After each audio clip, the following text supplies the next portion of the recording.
No, una bellissima edizione, 30 anni festeggiati degnamente, tutte le novità che avevamo inserito, dalle degustazioni, alle attività culturali, le mostre, penso alla parte sportiva in piazza Primo Maggio, tutte insomma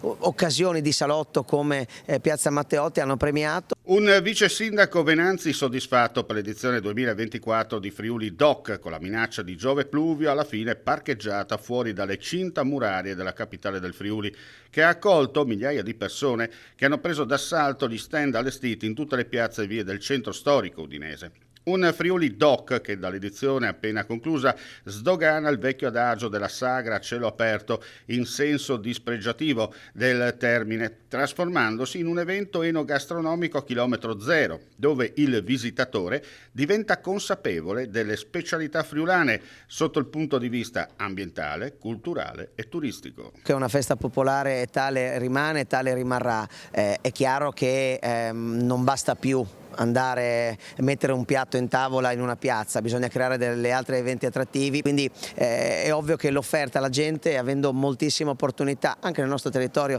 regionale, ecco, quell'esclusività che c'era prima per Udine sul Friuli Doc oggi si è allargata, dobbiamo creare altre cose e lo abbiamo fatto credo abbastanza bene.